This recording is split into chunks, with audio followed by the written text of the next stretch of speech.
gente conversa com o João Gabriel, que é diretor técnico, e fala com a gente sobre o avanço da tecnologia. Tudo bem? Boa tarde. Boa tarde, Jaqueline. Um prazer estar aqui no seu programa. Muito obrigado pela oportunidade, tá? Um prazer em nosso em recebê-lo aqui e esclarecer as dúvidas sobre esse assunto. Eu queria entender um pouco de você. Por que você, com outra formação, resolveu complementar falando um pouco sobre isso? Pois é, eu sou formado em engenharia eletrônica. Tem relação, Tem relação total, né, com tecnologia. Porém, desde pequeno, eu sempre tive interesse em ver televisão, eu ficava curioso, como que pode uma imagem de uma pessoa estar dentro daquele quadradinho? E eu quis estudar, pesquisar isso melhor. Então foi aí que eu descobri. Na verdade, eu ia fazer medicina. Você vê que tem absolutamente nada a ver ali com engenharia. Mas depois eu acabei descobrindo essa vocação para trabalhar com essa área de tecnologia, que foi o que me motivou a estar fazendo o curso.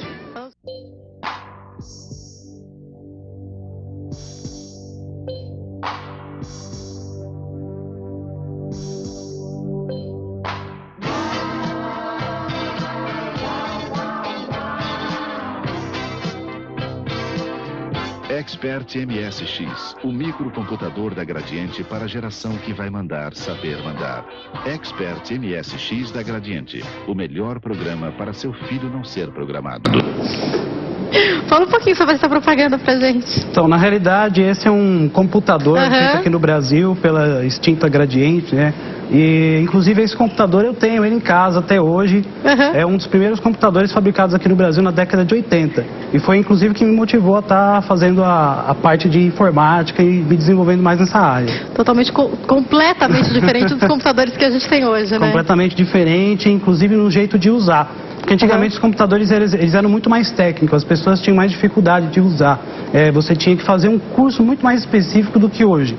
Então, hoje você movimenta o computador através do mouse, do teclado. Antigamente você tinha textos para digitar na tela. Então era muito mais difícil de você utilizar. Aliás, os computadores só tornaram-se possíveis na casa das pessoas por conta dos sistemas operacionais movimentados pelo mouse e pelo teclado.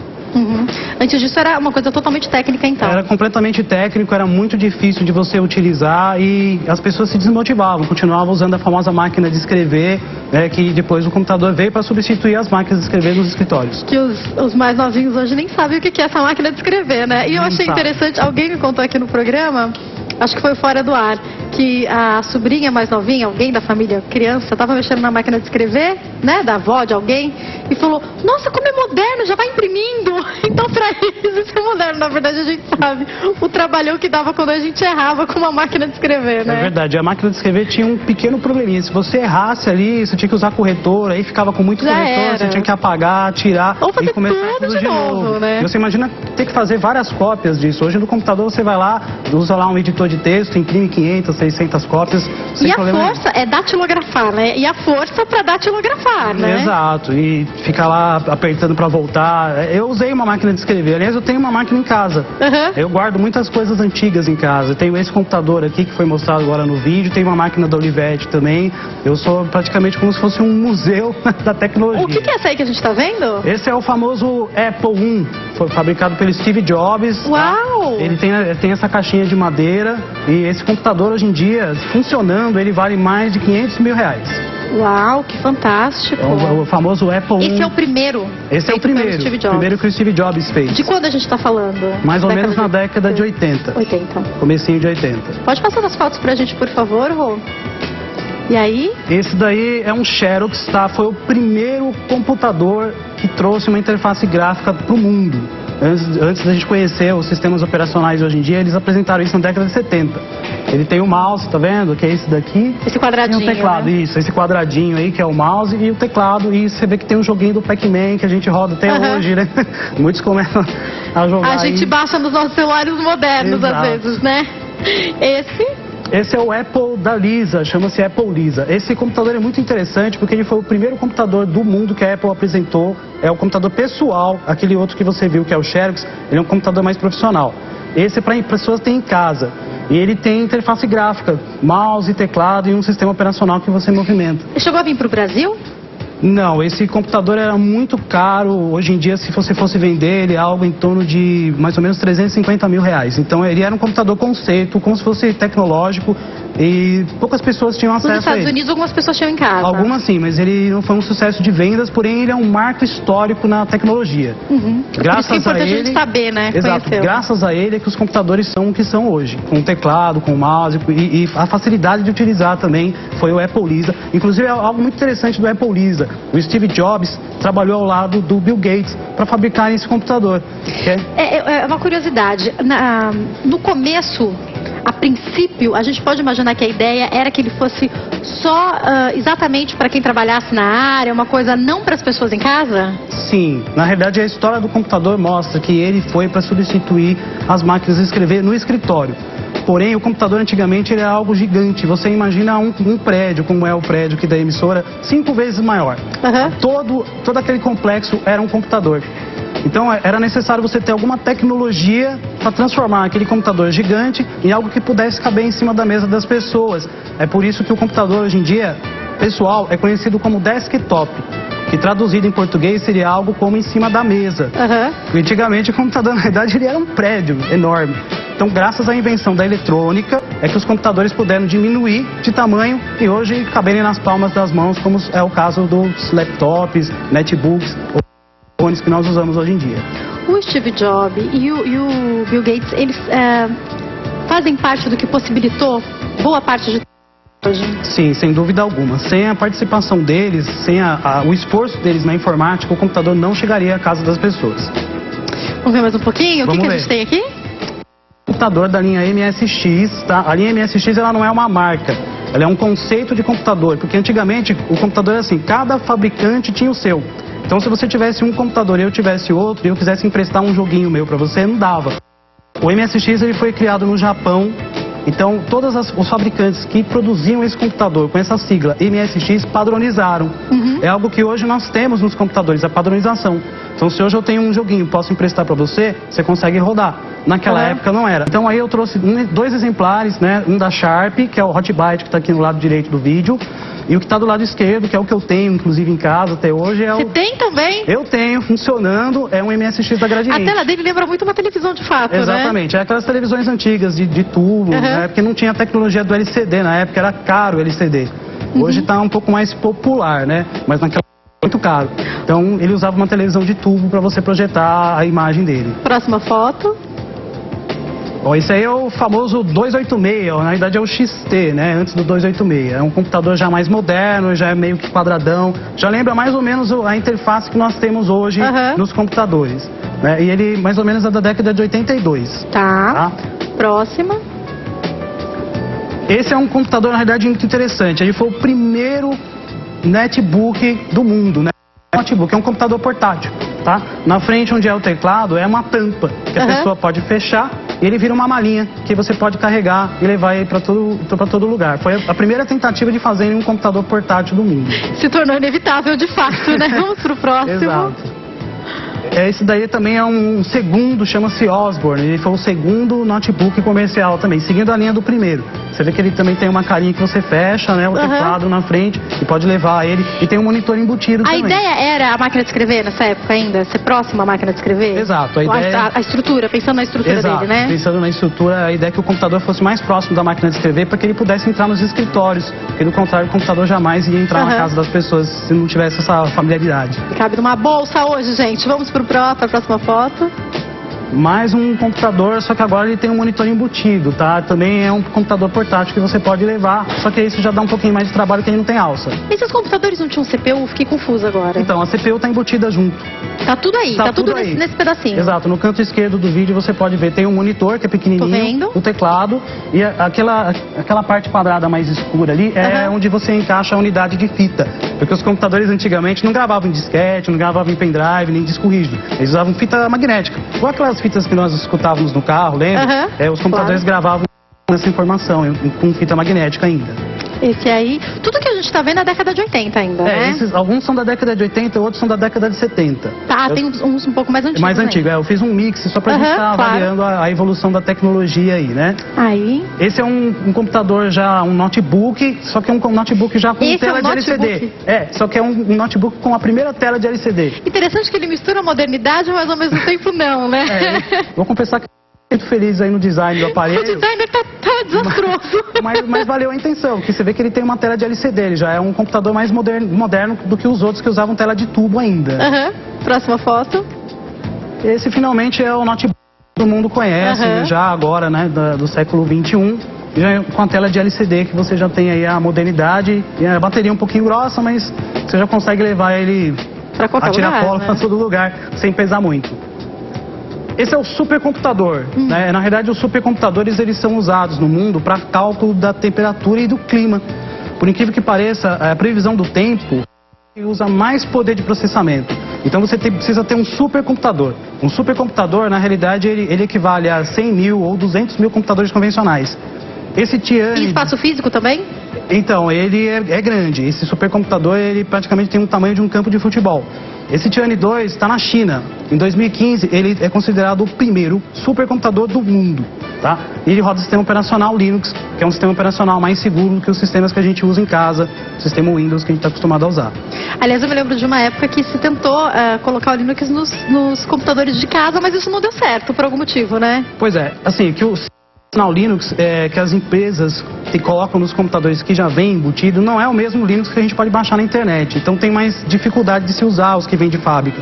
Mas eu trabalho com o sistema operacional Linux já faz desde 2008 e consigo inclusive fazer os meus clientes utilizar o Linux com uma facilidade, que ele é de graça e tem uma proteção a mais que o sistema operacional Windows não tem. Por exemplo, você não precisa de antivírus, você não precisa tomar certos cuidados quando navegar na internet. É um sistema muito bom e gratuito também. É uma ótima pode ser aplicado em qualquer marca? Pode ser aplicado em qualquer marca, não tem restrição, notebook, desktop, qualquer um. Inclusive o Android, que a gente usa, ele é um sistema Linux, criado pela Google. O que acontece? A pessoa se atrapalha mais. Eu acho que, aliás, eu quero te perguntar sobre isso. Quem usa Android fala que Android é melhor e quem usa iOS ou Apple, que seja, fala que Apple é melhor. Essa é a grande realidade. Mas eu acho que isso tem a ver com a gente se adaptar, né? Quando eu peço para uma amiga minha, ontem mesmo, eu falei, texto lá pra mim, e ela foi tentar mexer no meu celular, seu celular é muito difícil. E eu olho o celular dela e falo, não, muito difícil é o seu. Fala um pouquinho pra gente sobre isso que acontece com as tecnologias que a gente se acostuma. Então, porque tudo meu segue a mesma linha, né? Na realidade, o Linux e o Mac, eles vêm da mesma família chamada Unix. Então, os dois sistemas operacionais, eles são totalmente compatíveis. Apesar, eles são como se fossem primos. Só que a Apple, ela segue uma estrutura fechada, porque ela é então ela não consegue abrir muitas coisas, até por causa da segurança, o Apple é um pouco mais fechado. Você não consegue, por exemplo, plugar ele e baixar uma foto ou uma música, digamos assim, convencionalmente. Já o Android, como é um sistema baseado em Linux, é um sistema um pouco mais aberto. Então você consegue trocar informações, consegue trocar Bluetooth, algo que já é um pouco mais restrito na Apple pela questão da segurança. Mas tanto a Apple quanto o Android são dois sistemas operacionais bastante úteis no caso de smartphone. As pessoas já tivemos, aliás, há alguns anos, quando começou a ficar mais famoso, quando os dois começaram a ficar mais famosos aqui, eu me lembro de grandes discussões entre amigos mesmo, aqui que trabalham na empresa de comunicação. Não, porque o iOS é melhor. Imagina, é que você nunca teve Android, dá pra escolher um como sendo melhor ou é questão de gosto? Então, é questão de gosto. Quem usa a Apple, já segue a linha da Apple. Então, é um computador usuário... tem que ser... A gente vira um negócio, gente. É tudo Apple. A gente vicia, exatamente. É como se fosse uma marca.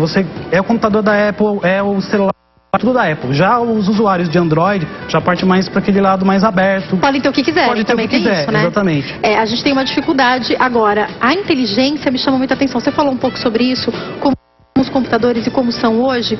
Eu adquiri esse computador mais moderno, o laptop, né? O MacBook. E o que eu acho fantástico é que eu coloco o meu celular, ele já faz tudo que é necessário, ele já entende que tem foto nova, já me pergunta se eu quero copiar. Eu falo, gente, esse computador está conversando comigo. Eu sou da época em que o primeiro chegou, que eu visualizei, ele tinha tela preta. Fala um pouquinho pra gente sobre isso. Exato. Eu comecei com informática em 86 e os primeiros computadores eu tinha que ligar na televisão de casa. Inclusive era uma briga lá, porque a minha mãe toda hora queria assistir a novela e eu lá usando o computador. Moleque, tira esse computador daí. Inclusive as mães falavam antigamente para as crianças que o computador ou o videogame estragava a televisão. Como eu vi isso? Você vai deixar esse computador na pausa, esse videogame na pausa enquanto você vai almoçar? De jeito nenhum, você vai estragar minha TV. Quantas vezes a gente ouviu isso? Pois é, mas as mães falavam isso para tirar as crianças da frente da televisão. Isso é um mito? É um mito. Eu não estraga, pode ficar tranquilo que não estraga. Simplesmente é como se fosse exibir uma imagem na televisão. Então, o equipamento está preparado para isso. É um mito mesmo, é só para tirar a criança da frente da televisão. Crianças não caiam nessa, falamos.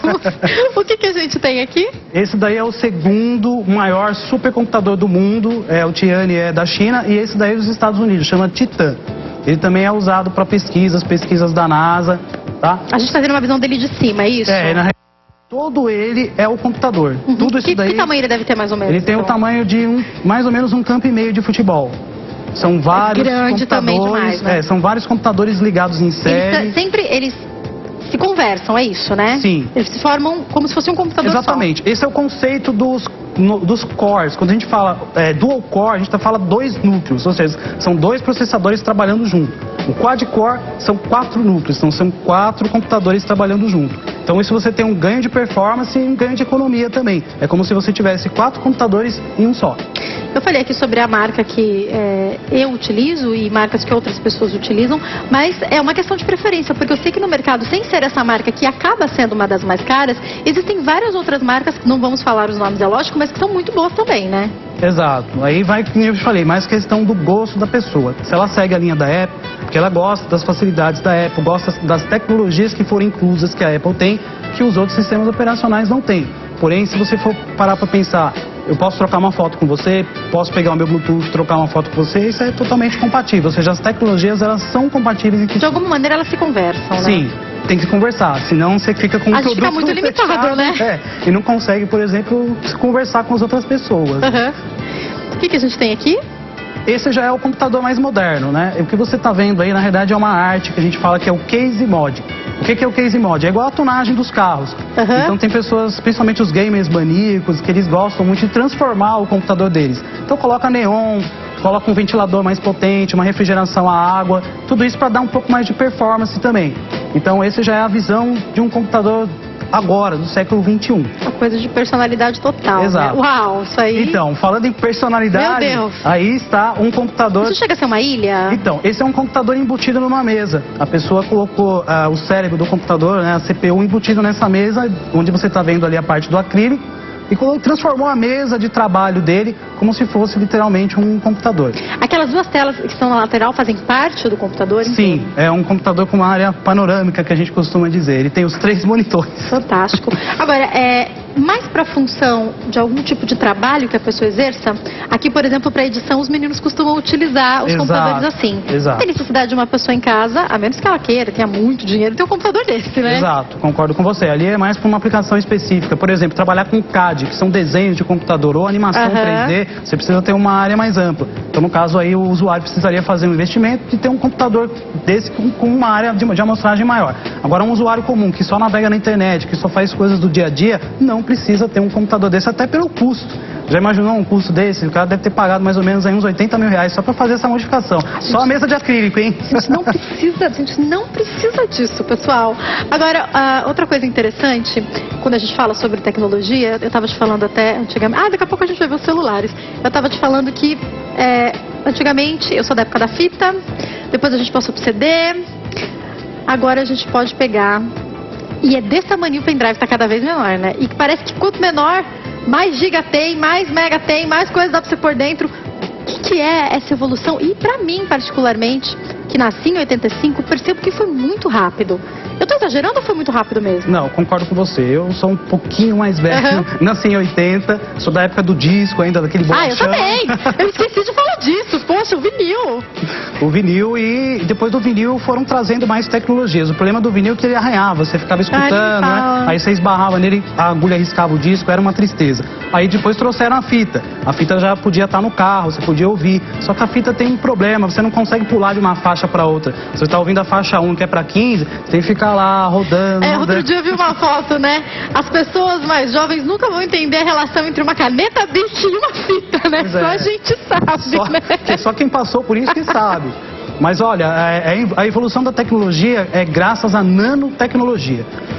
Você trabalha a nível molecular, então você consegue diminuir o tamanho das coisas e integrar os componentes eletrônicos que eram grandes em tamanhos menores. Então um cartão, por exemplo, de memória, que hoje em dia é desse tamanhinho, é o micro SD, que a gente usa em smartphones, por exemplo, é uma obra da nanotecnologia. Se não tivesse havido essa evolução, jamais teríamos um cartão de memória com uma capacidade maior, em compensação um tamanho menor. Tem uma cabeça que você pode citar como a principal? Gostaria do Steve Jobs e do... Olha, eu sou muito fã do Steve Jobs e ele tem realmente o seu merecimento, porque ele trabalhou bastante. Por exemplo, os smartphones vieram ao público justamente por causa dele. Ele, digamos assim, é um cérebro que estava na frente desse projeto. Então, realmente, ele tem o seu mérito. É uma pena que, infelizmente, ele tenha falecido aí por problemas. Aliás, eu quero te fazer uma pergunta sobre isso. Diga. Você acha que segue bem a empresa sem ele? Tem pessoas capacitadas para seguirem bem? Olha, eu acho que cada indivíduo tem o seu poder, como chama-se, indivíduo. Então, eu acho que o Steve Jobs vai fazer, sim, uma falta na época como líder ou como referência. Mas eu acredito que tenha pessoas, tem uma sim, equipe preparada para seguir. que podem estar seguindo. Aliás, ele deixou muitos projetos engavetados. É isso que é bacana do Steve Jobs. Então, as pessoas... Tem coisas sendo lançadas que já eram ideia dele, já era a ideia dele, exatamente. Isso é fantástico, então, eu acho né? que tem tudo para continuar aí trazendo novidades pra gente, principalmente na área das telas, né? Para quem é fã, vamos dos celulares? Ai, vamos lá. Agora a gente revela a nossa idade. Por que você fez isso, João? Pois é. Vai, vamos lá. Eu tive um celular desse, De né? quando que é esse? Esse é da década de 90, é quando Eu acho que meu começaram pai teve um desse. as tecnologias de telecomunicação no Brasil. Foi o primeiro celular, O negócio né? era grande demais. Era grande, era muito pesado, você colocava ele na cintura e ficava andando meio que quase Ficava todo. verdinho quando acendia em cima. E uma coisa que eu me lembro interessante, uma vez eu fui pra uma festa. Era caro, gente. Mas como era caro? Eu fui pra uma festa e o meu pai me deu o celular pra eu ligar pra ele na hora que a festa estivesse acabando e eu liguei.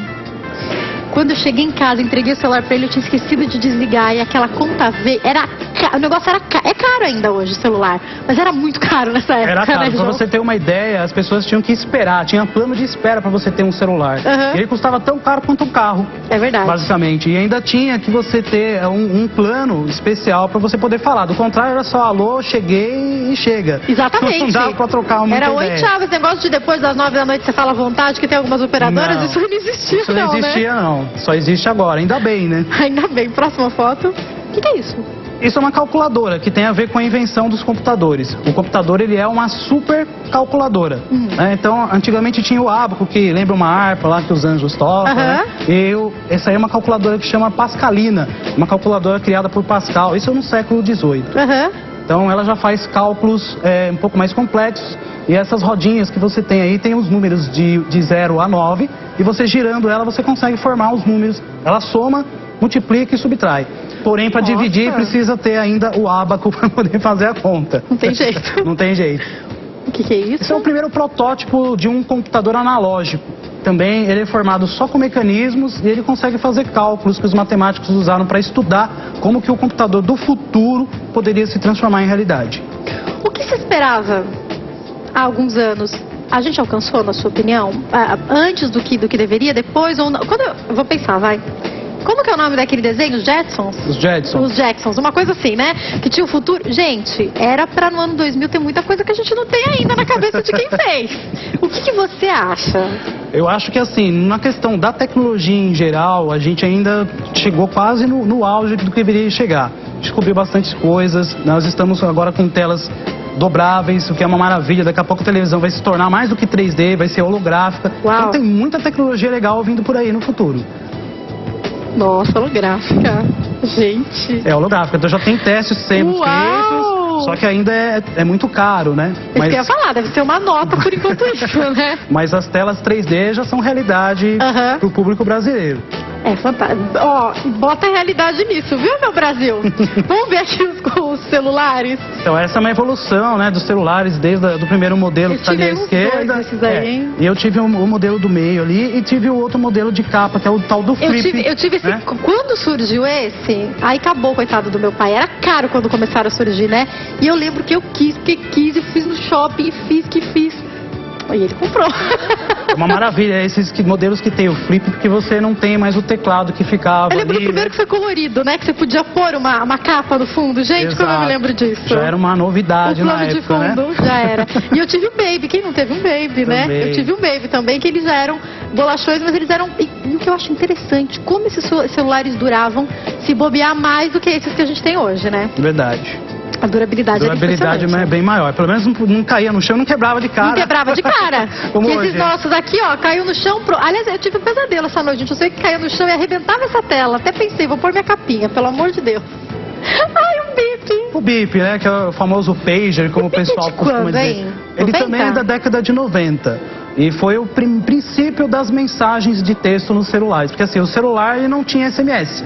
Então você precisava usar o bip, né, o pager, como uma alternativa. Ele era mais barato, se eu não me engano, do que o celular. Ele era mais barato, mas ele tinha um problema. Você tinha que ligar para uma central, deixar uma mensagem, e a pessoa, para te retornar, ela não podia teclar, porque não tinha. Então você tinha que ligar. Ela só recebia. É verdade, meu pai teve um bip. Minha mãe tinha que ligar, falar pelo telefone, a mensagem chegava para ele. Se ele tivesse condições de responder, ele tinha que ir pro lugar e ligar, porque não tinha como teclar, é isso? Exato, e você vê que ele não tem teclado, ele só tem as telas de navegação para você poder rolar a mensagem para cima e para baixo, só isso. Gente, não é porque isso era tão moderno pra gente. Vamos ver a próxima foto?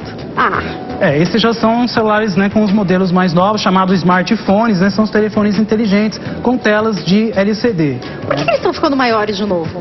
Então, é porque agora você precisa ter um campo de visão maior, por exemplo, para assistir um filme, para poder jogar, ou até mesmo para digitar mensagens de texto. Apesar que as mensagens de texto vão sumir.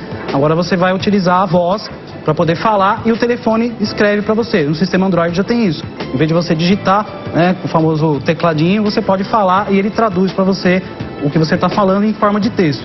Ainda precisa de algumas correções. Não, eu ia falar isso. Com certeza, para a mensagem acabar, para acabar de digitar, o que é facilitar a vida da gente, porque, por exemplo, mulher com a comprida é um sacrifício a gente digitar direito, o corretor entende tudo errado, mas quando a gente fala, nem sempre ele entende exatamente o que a gente está falando, né? Exato, precisa de umas pequenas correções, porque assim, esse programa ele está focado na língua inglesa. Era isso que eu ia perguntar, lá já deve estar funcionando bem, Sim, né? lá funciona perfeitamente. Agora aqui no Brasil, como o idioma é diferente, então o programa ele tem que se adaptar ainda com essas alterações, mas no futuro vai funcionar tudo certinho. Eu tenho que caminhar para finalizar, mas eu queria só que você falasse um pouquinho pra gente sobre o perigo e o que acontece com o mercado pirata. Acho importante a gente falar sobre isso. Então, o mercado pirata é um mercado negro que foca o roubo de informações dos usuários.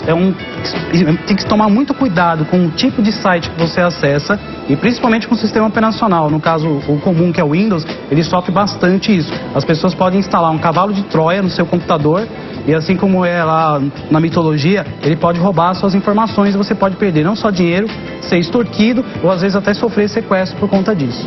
E uma coisa importante da gente falar eu queria até te fazer essa pergunta. Quando a gente, dependendo do computador que a gente compra, a gente ouve falar que não precisa de antivírus. Por exemplo, o Mac, a gente ouve falar que não precisa. Isso é verdade ou todo computador precisa de um antivírus? Não, isso é verdade. O Mac e o Linux são sistemas operacionais que eles não têm tanta visibilidade assim com relação a vírus. O antivírus ele deve ser instalado num sistema operacional Windows, que é o que a grande maioria do público normal utiliza. Para você ter uma ideia, nas empresas, por exemplo, área militar ou nos computadores da internet, né, no Google, o pessoal utiliza computadores com sistema Unix, conforme eu já falei para você. Eles dispensam o uso de um antivírus. Agora, para o usuário normal em casa, é quase mandatório que ele tenha um sistema antivírus, não só um antivírus, como um firewall para proteger que hackers tentem atacar o sistema dele via internet. Ainda mais você que está acostumado agora, porque o que a gente faz em casa com telefone, até com telefone também, né? Mas com computador, paga a conta, acessa, faz transferência, todos os seus dados estão lá. Então, se alguém tem acesso, a sua vida pessoal está todinha ali, né? Exato, é muito perigoso, as pessoas precisam tomar muito cuidado com relação a isso e se proteger. No caso, consulta um técnico de informática de sua confiança para ele te indicar qual que é o melhor programa, qual é o melhor aplicativo para você estar protegendo os seus dados e evitar a dor de cabeça no futuro. Eu vou finalizar o nosso bate-papo por causa do tempo, infelizmente, mas a minha última pergunta para você é: estou pensando em comprar um computador, pensando em custo-benefício, tem alguma dica que você pode dar? Sim, as pessoas precisam primeiro pensar para que elas vão utilizar o computador. E aí, com essa indicação em mente, procurar um consultor técnico que vai te passar qual a melhor opção, para você não gastar dinheiro e achar que vai ter um computador para aquele uso que você não vai fazer, de repente, um processador super poderoso que você não está utilizando todo ele. Para algumas marcas, vale você comprar, de repente, um computador usado, pensando numa pessoa que vai comprar, essas pessoas que todo ano compram computadores novos, às vezes elas estão vendendo bem barato o antigo. Pode-se fazer isso? Pode se fazer, mas a pessoa precisa passar por uma pré-manutenção, assim como você compra um carro usado. Levar num mecânico, no caso de um técnico, fazer toda a revisão, e aí você vai ter o equipamento garantido por mais algum tempo de funcionamento. Está tudo certinho, né? Está tudo certinho. Mais uma vez, obrigada, João. Foi um prazer te receber aqui. Quem quiser entrar em contato tem o telefone 0 operadora 11 2308 4673. Tem o site www.esjmjg.com e no YouTube também. Qual que é esse canal do YouTube que você tem? A pessoa pode me procurar lá como ESIJMJG. Aí tudo que tiver com essa sigla, com essa palavra-chave, ela vai encontrar a minha empresa, o meu canal oficial. Lá tem dicas, tem vídeos de treinamento falando sobre informática também, dicas de como a pessoa se proteger de hackers. Tá até pra gente que é leigo, a gente vai entrar e vai conseguir entender. Exatamente. Mais uma vez, obrigada, viu, João? Imagina, eu que Boa agradeço. tarde. Boa tarde. Eu vou para um intervalo rapidinho e daqui a pouco eu tô de volta.